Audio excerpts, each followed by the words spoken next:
Hello students, welcome to crazy জিওচ। আজকে আমি আলোচনা করব ক্লাস 4 অর্থাৎ যারা চতুর্থ শ্রেণীতে পড়ো তাদের জন্য রায় ও মার্টিন প্রশ্নবিচিত্রা থেকে তৃতীয় পর্যায়ক্রমিক মূল্যায়ন 2026-এর জন্য আমাদের পরিবেশ বিষয়ের যে প্রথম স্কুল আছে অর্থাৎ আরামবাগ বয়েজ প্রাইমারি স্কুল, তার সমস্ত প্রশ্নগুলো পুরো ভিডিওটার সঙ্গে তোমরা থেকো।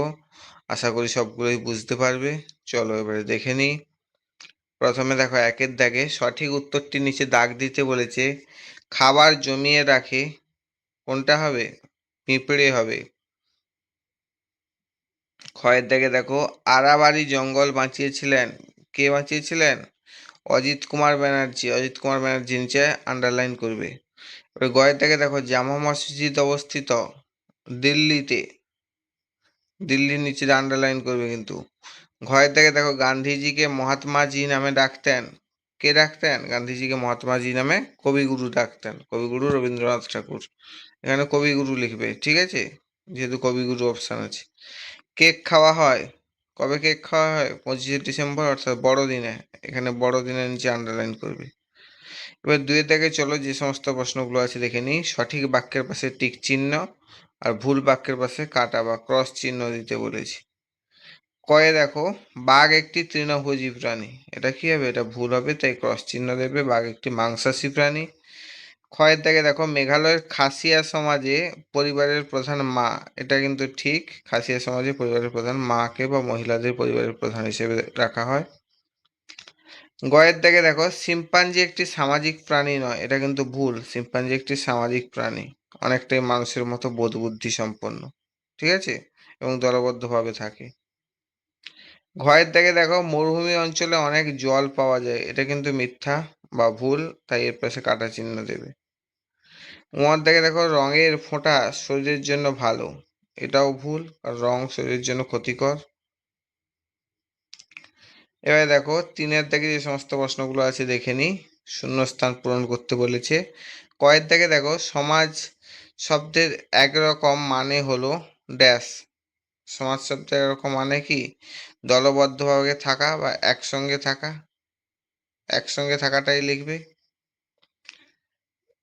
ক্ষয়ের দাগে দেখো ঘুরে ঘুরে খাবার খুঁজে বেড়ানোকে ড্যাশ সমাজ বলে। ঘুরে ঘুরে যে খাবার খুঁজে বেড়ায় তাই কি বলা হয়? বা যারা ঘুরে ঘুরে এক জায়গা থেকে অন্য জায়গায় বসবাস করে তাদেরকে কি বলা হয়? যাযাবর বলা হয়। অর্থাৎ শূন্যস্থান লিখবে যাযাবর। ঘুরে ঘুরে খাবার খুঁজে বেড়ানোকে যাযাবর সমাজ বলে। গয়ের দাগে দেখো ড্যাশ হলে বিনা পয়সায় খাবার দেওয়া হয়। শূন্যস্থান লিখবে দুর্ভিক্ষ বা লঙ্গরখানা হলে বিনা পয়সায় খাবার দেওয়া হয়। দুর্ভিক্ষ মনে রাখবে।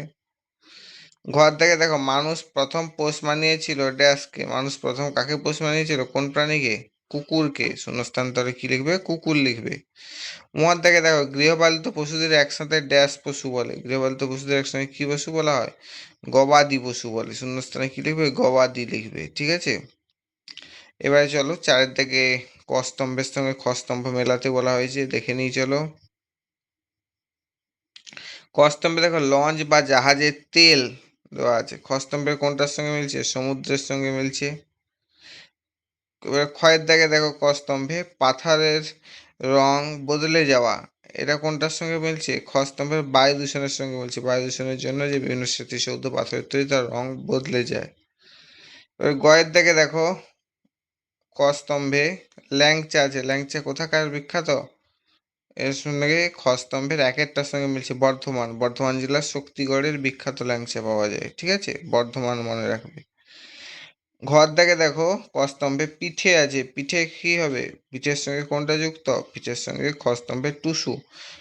টুসু উৎসবের সময় পিঠে বা পিঠে পুলি উৎসবও হয়ে থাকে, ঠিক আছে। এবার উমার দাগে দেখো সরপুরিয়া। সরপুরিয়া কোথাকার বিখ্যাত? সরপুরিয়া এক প্রকার মিষ্টির নাম। সরপুরিয়া কোথাকার বিখ্যাত? খ স্তম্ভের চারটার সঙ্গে মিলছে। নদিয়া জেলার, নদিয়া জেলার সরপুরিয়া বিখ্যাত, ঠিক আছে। এবার পাঁচের দাগে যে সমস্ত প্রশ্নগুলো আছে দেখে নিই চলো। নিচের প্রশ্নগুলো এক কথায় উত্তর দিতে বলেছে। কয়ের দাগে দেখো শিলং কোন রাজ্যে অবস্থিত? শিলং মেঘালয় রাজ্যে অবস্থিত, ঠিক আছে, মনে রাখবে শিলং মেঘালয় রাজ্যে অবস্থিত। ক্ষয়ের দাগে দেখো জোয়ার গম আর বাজরার চাষ বেশি হয় কোথায়? জোয়ার গম আর বাজরার চাষ বেশি হয় রাজস্থানে। এবং ভারতের অন্যান্য শুষ্ক মালভূমি অঞ্চলে চাষ বেশি হয়ে থাকে। ঠিক আছে। ওই গয়ের থেকে দেখো বাঘের স্বভাব কেমন। বাঘের স্বভাব কেমন আমরা জানি, বাঘ প্রচণ্ড ভয়ানক বা হিংস্র ও মাংসাশী এক প্রকার। স্বভাব তো আর কি লিখবে, হিংস্র ও মাংসাশী প্রকৃতির প্রাণী। ঘয়ের থেকে দেখো কোদাল কি কাজে লাগে।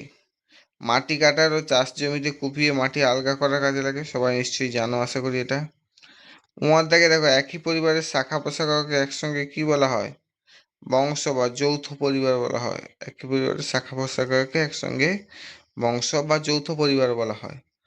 এবারে চলো ছয়ের দাগে যে সমস্ত প্রশ্নগুলো আছে দেখে নিই। নিচের প্রশ্নগুলো একটি বা দুটি বাক্যে উত্তর দিতে বলেছে। কয়ের দাগে দেখো দুটি জিনিসের নাম লেখো যা সংগ্রহশালায় থাকতে পারে।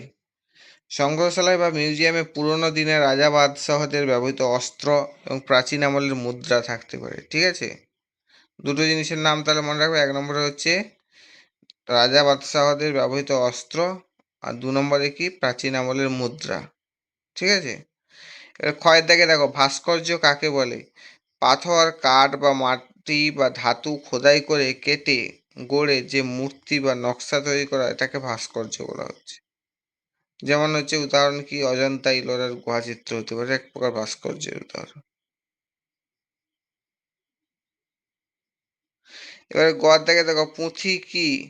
প্রাচীনকালে ছাপাখানা আবিষ্কারের আগে তালপাতা, গাছের ছাল বা কাগজে হাতে লিখে যে বই বা গ্রন্থ তৈরি করা হতো তাকে পুঁথি বলা হয়। মনে রাখবে তাহলে, প্রাচীনকালে ছাপাখানা আবিষ্কারের আগে কি করা হতো, গাছের ছাল বা কাগজে বা হাতে লিখে যে বই বা গ্রন্থ তৈরি করা হতো, বা তালপাতাও হতে পারে, তাকে পুঁথি বলে। এবারে ঘয়ের থেকে যে প্রশ্নটি এসেছে চলো দেখে নিই। দেওয়া নেওয়ার ফলে কি হয়। দেওয়া নেওয়ার ফলে কি হয়। দেওয়া নেওয়ার ফলে মানুষের মধ্যে পারস্পরিক মেলবন্ধন, ভালোবাসা ও সামাজিক সম্পর্ক গড়ে ওঠে। ঠিক আছে। এবারে চলো উমার দাগে যে প্রশ্নটি আছে, গরমে চারটি পানীয়র উদাহরণ লেখো। গরমের সময় কোন চারটি পানীয় আমরা খেয়ে থাকি। গরমের চারটি পানীয় হলো ডাবের জল, লেবুর শরবত, আম পোড়ার শরবত, ঘোল বা লস্যি আমরা খেয়ে থাকি। ঠিক আছে, যেগুলো ন্যাচারালি পাওয়া যায় বা ন্যাচারালি তৈরি করা সম্ভব। তুমি আবার Coca Cola, Sprite, Thums Up এগুলো লিখে আসবে না। ঠিক আছে, যেগুলো ন্যাচারালি পাওয়া যায়, ডাবের জল, লেবুর শরবত, আম পোড়ার শরবত, ঘোল বা লস্যি, বেলের শরবতও লিখতে পারো, এগুলো আমরা গরমের সময় খেয়ে থাকি। এবার সাতের দাগে দেখো নিচের প্রশ্নগুলির 4-5টি বাক্যে উত্তর দিতে বলেছে। কয়ের দাগে দেখো মানুষের প্রথম চাষ করতে শেখার পর অতিরিক্ত খাবার কোথায় রাখতো, মানে মানুষরা প্রথম চাষ করতে শেখার পর অতিরিক্ত খাবার কোথায় রাখতো। মানুষ যখন প্রথমবার চাষ করতে শিখলো তখন প্রয়োজনের চেয়ে বেশি শস্য উৎপাদিত হতে শুরু করলো। সেই অতিরিক্ত খাবার বা শস্য জমিয়ে রাখার জন্য তারা প্রথমে মাটির বড় বড় পাত্র বা হাঁড়ি তৈরি করলো। পাশে ছবি দেওয়া আছে দেখো, প্রথম যে দুটো ছবি, মাটির বড় বড় পাত্র বা হাঁড়ি তৈরি করলো। পরে শস্য শুকিয়ে রাখার জন্য শুকনো ঘাস ও লতা গুল্ম দিয়ে বড় ঝুড়ি বানাতো। ওই যে বাঁশের তৈরি বা বেতের তৈরি ঝুড়ি বানাতো। এছাড়াও তারা মাটির নিচে গর্ত বা গুদাম ঘর তৈরি করে শস্য সুরক্ষিত রাখতে, যাতে ইঁদুর বা পোকা নষ্ট না করতে পারে। ঠিক আছে, একদম নিচের ছবিটায় দেখতে পাচ্ছ। এবার দেখো ক্ষয়ের দাগে দেখো সত্যাগ্রহ কি। সত্যাগ্রহ হলো মহাত্মা গান্ধীর প্রবর্তিত একটি অহিংস আন্দোলন ও জীবন দর্শন। এর অর্থ হলো সত্যের প্রতি আগ্রহ বা সত্যকে আঁকড়ে ধরে রাখার। ঠিক আছে, এইটা মনে রাখবে। সত্যাগ্রহ হলো মহাত্মা গান্ধীর প্রবর্তিত একটি অহিংসা আন্দোলন ও জীবন দর্শন। এই ভাষাটা মনে রাখবে, অহিংসা আন্দোলন ও জীবন দর্শন। এর অর্থটা মনে রাখবে, সত্যের প্রতি আগ্রহ বা সত্যকে আঁকড়ে ধরে রাখা। এই পদ্ধতিতে কোনো প্রকার হিংসা বা মারামারি বা অস্ত্র ব্যবহার না করে কেবল শান্ত থেকে অন্যায়ের প্রতিবাদ করা হয়। নিজের কষ্ট সহ্য করে বিরোধীদের মন পরিবর্তন করাই ছিল এই সত্যাগ্রহের মূল লক্ষ্য।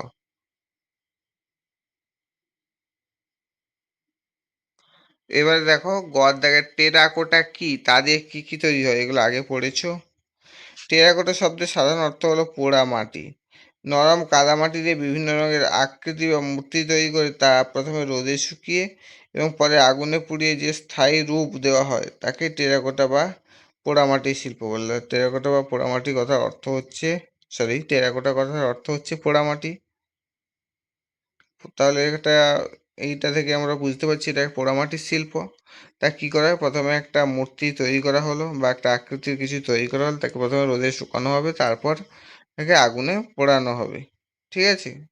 এইভাবে যে মূর্তি বা শিল্প পাওয়া যায় সেটাকে হচ্ছে টেরাকোটা বা পোড়ামাটির শিল্প বলা হয়। টেরাকোটা দিয়ে প্রধানত ঘর সাজানোর নানা জিনিস, মাটির পুতুল, খেলনা, বিভিন্ন পাত্র তৈরি করা হয়। এছাড়া আমাদের পশ্চিমবঙ্গের বাঁকুড়া জেলার বিষ্ণুপুরের বিভিন্ন প্রাচীন মন্দিরের গায়ে পোড়ামাটির বা টেরাকোটার সুন্দর সুন্দর নকশা করা ফলক বা টাইলস দেখতে পাওয়া যায়। ঠিক আছে, এটা একটা উদাহরণ হিসেবে মনে রাখতে পারো। আমাদের পশ্চিমবঙ্গের বাঁকুড়া জেলার বিষ্ণুপুরের বিভিন্ন প্রাচীন মন্দিরের গায়ে পোড়ামাটির বা টেরাকোটার সুন্দর সুন্দর নকশা করা ফলক বা টাইলস দেখতে পাওয়া যায়। ঘরের দাগে দেখো কি কি কারণে মাটি খারাপ হয়ে যায়। অতিরিক্ত রাসায়নিক সারের ব্যবহার, পাশের ছবি কিছু দেওয়া আছে দেখো। চাষের জমিতে অতিরিক্ত পরিমাণে রাসায়নিক সার এবং কীটনাশক ব্যবহার করলে মাটির গুণাগুণ নষ্ট হয়। এবার 2 নম্বর যেটা হচ্ছে প্লাস্টিক ও পলিথিন, তার নিচে বা সাইডে ছবিটা দেওয়া আছে দেখো। মাটিতে প্লাস্টিক, পলিথিন এবং কাঁচের টুকরো ফেললে সেগুলি বহু বছর ধরে মাটিতে মেশে না, কারণ কি এগুলা অভঙ্গুর এবং মাটির উর্বরতা কমিয়ে দেয়।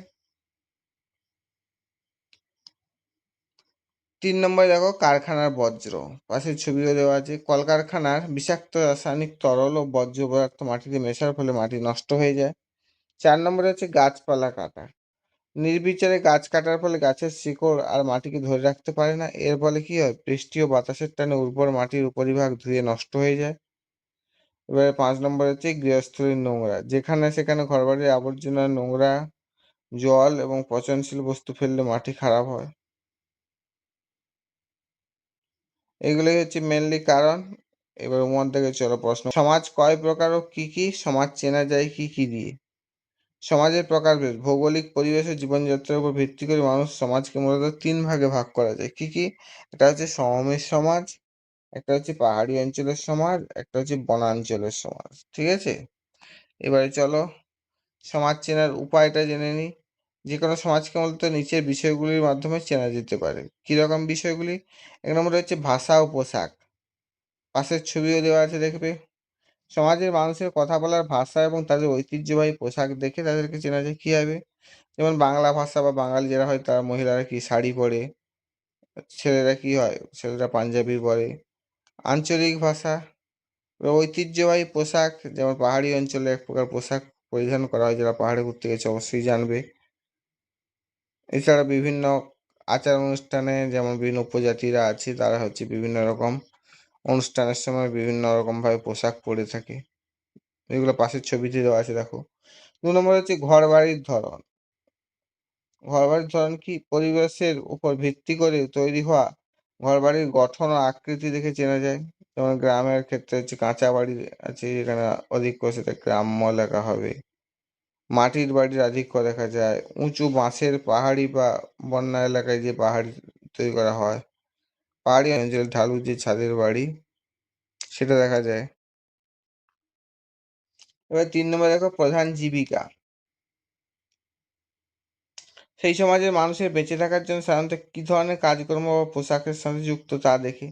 যেমন কৃষিকাজ, মৎস্যজীবী হতে পারে, মৃৎশিল্প হতে পারে, তাঁত শিল্প হতে পারে, এগুলো দেখে সমাজ চেনা যায়।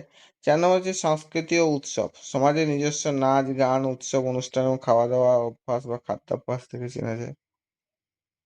ঠিক আছে, যেমন হচ্ছে পশ্চিমবঙ্গের মানুষ কি মাছে ভাতে বাঙালি, তাদের খাদ্যাভ্যাসে কি থাকবে, মাছ থাকবেই। কিন্তু যদি আমরা উত্তরের দিকে যাই, ভারতবর্ষের উত্তরে যে সমস্ত রাজ্য আছে, পাঞ্জাব, হরিয়ানা, সেখানে কি দেখতে পাবো, তারা নিরামিষাশী অনেকেই খায়। বা দক্ষিণে গেলে দেখতে পাবো যেমন তামিলনাড়ু, কেরালা, নিরামিষাশী খেয়ে থাকে। নিরামিষাশী ঠিক নয়, মানে তাদের খাবারের মধ্যে আমরা কি দেখতে পাবো, ভাতের পরিবর্তে রুটি দেখতে পাবো। এছাড়া অনেকে নিরামিষ খেয়ে থাকে। ঠিক আছে, এটা হচ্ছে সমাজ চেনার এগুলো উপায়। এতটুকু পর্যন্তই। অনেক ধন্যবাদ সবাইকে আমার ভিডিওটি দেখার জন্য। খুব ভালো করে পড়ো, আর যদি ভালো লেগে থাকে একটা লাইক অবশ্যই করে দাও। কমেন্ট করে অবশ্যই জানাবে কোনো কিছু বুঝতে না পারলে, আর বন্ধুদেরকে শেয়ার করো। আর প্লিজ সাবস্ক্রাইবটা করে দাও, অনেকেই ভিডিও দেখছো কিন্তু সাবস্ক্রাইব করছো না। সাবস্ক্রাইবটা করে বেল আইকনটা প্রেস করে দাও, যাতে পরবর্তী ভিডিওগুলো খুব তাড়াতাড়ি পেয়ে যাও। Thank you, tata.